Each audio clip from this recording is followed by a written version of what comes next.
Good day, subscribers. Welcome back to the Contrarian, everybody. Today I'll be talking about why Chinese stocks have almost never been this cheap, especially when compared with their US counterparts.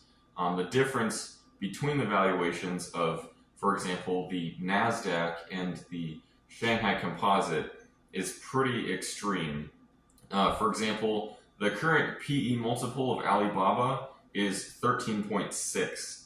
JD.com has a PE multiple of around 11, and the Shanghai Composite PE multiple is around 11.4. So, that's pretty low when considering a composite, an entire PE multiple of an index like that. Now, looking at the S&P 500, the PE multiple right now is 23.2, and on the NASDAQ, it's around 27. And this, of course, is, not even including a lot of the extremely generously valued stocks included, like Nvidia and Tesla, Google, some of these stocks that have PE multiples pretty high right now, but that have actually been mainly what has driven like the S&P 500 and the NASDAQ up to all-time highs. It's not as much the kind of core consumer staple type stocks that actually are keeping the PE multiples lower on the NASDAQ that have actually, contributed to its performance in the last year. So, bottom line, Shanghai Composites a lot more affordably priced. The stocks in it are a lot more affordably priced than something like the S&P 500. The key question to ask is, why is that the case, and could it revert soon? Could the Shanghai Composite see a pretty substantial rally in the coming months, or is it, going to continue to be stuck in this, downward spiral that it has been in? Of course, this is based on, outlook that the Chinese economy is slowing down, and yes, it has been. The real estate bubble has popped. The Evergrande officially was liquidated recently. It took a while for that to actually happen, but a lot of these, kind of nationalized companies that were tied up in the Chinese real estate bubble have finally gone under, and, it has had rippling effects throughout the Chinese economy, just like it had in the US economy back in 2008 and 2009 when we had a real estate bubble that popped as well. The key difference between the US economy and China's economy is just how much the government of China centrally manages the Chinese economy. It's, if you thought the US economy was centrally managed, it kind of is. It's grown in that direction, unfortunately, in the last few decades, but China's economy is much more so centrally managed. And because of that, you have these extreme kind of misallocations of capital that allow for there to be, entire cities of empty office buildings in China. Not that those kind of inefficiencies don't happen, but they're just maybe smaller in magnitude here in the United States. So, key risks with the Chinese market, first off, right now, are their slowing economy.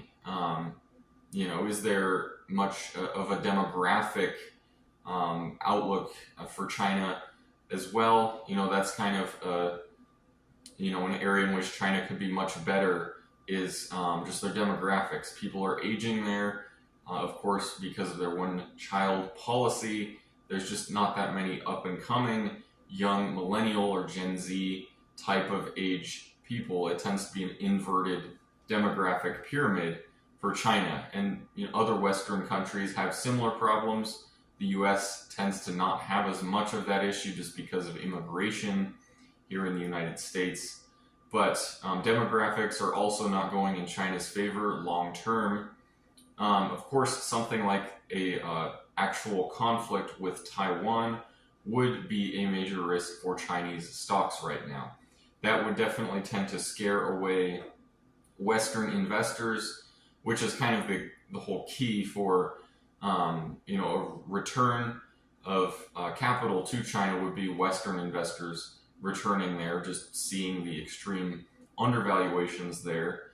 But something like a conflict with Taiwan, actual CCP trying to annex Taiwan and take it back, that could definitely scare away Western investors, kind of like it did with Russia and Ukraine. So, all this being said, these are kind of the major risks with Chinese stocks. But all that being said, there could be a lot of maybe shorter term trades that could be made out there. What I mean by this is, looking at how beaten down some of these stocks are, whether it's Alibaba or JD.com, Tencent, some of these major companies that have American counterparts that are very solid. I think it's even worth pointing out that even though someone like Michael Burry believes that it's probably likely that China tries to take Taiwan, he himself has still bought, I believe it's JD.com and Alibaba, those two. So, even for Michael Burry, it apparently seems to be worth the risk for him. Something worth pointing out that I saw Jason Gopher recently post on his Twitter account is just a few days ago, the Shanghai Composite had 3 times more declining stocks than advancing stocks. And if you look back in the prior times when this has happened, the average return over the next 2 months has been 10% to the upside. So, having 3 times more declining than advancing in a day, apparently for the Shanghai Composite has been a pretty accurate indication that a bottom is close. Now, it's no guarantee that that would be the case this time. Of course, if any of these major things started happening, especially Taiwan, risks there, you would see the Shanghai Composite and Chinese stocks continue to dump lower. Another thing worth pointing out with China's economy is just how dependent the CCP is on public approval. And if something like their stock market is really underperforming, Chinese, middle-aged and older-aged retirees are having their 401ks and portfolios go down the toilet because of that, CCP is going to have a very hard time not coming in and trying to bail companies out. They are even more so dependent on public approval than the US government is. And I know as Americans, we kind of like to joke around that Congress and the president and everyone's trying to kind of buy votes out there. And that's probably true to a certain extent. But with China's government, their very existence is dependent on public approval.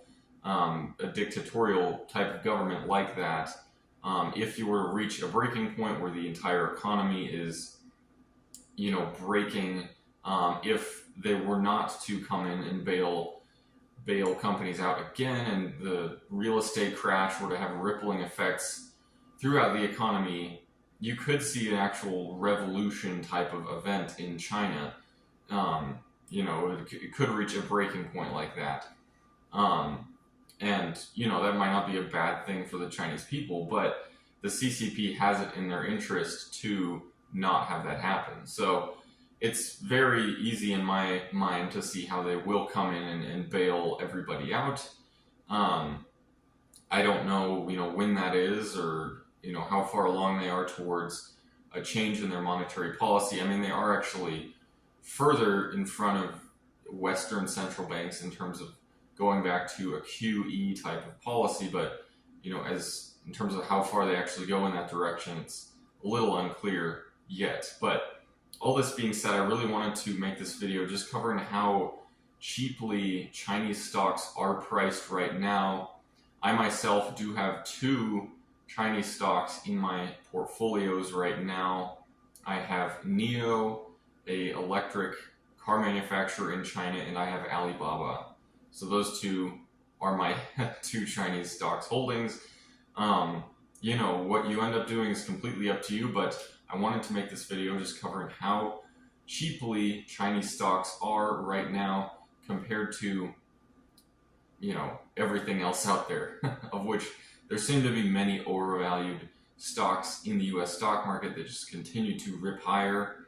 I don't know how much higher they can go. I mean, just looking at something like passive investing and how that has distorted market allocation, that seems to definitely be playing into the US indices at this point. But we'll really have to see how Chinese stocks do, how US stocks do. Does this kind of US stock melt up continue to happen? Does it spill over into other stock markets around the world? We'll really have to wait and see. And I would love to hear what you think about all this in the comment section below. And if you like this video, consider subscribing. I hope to see all of you again.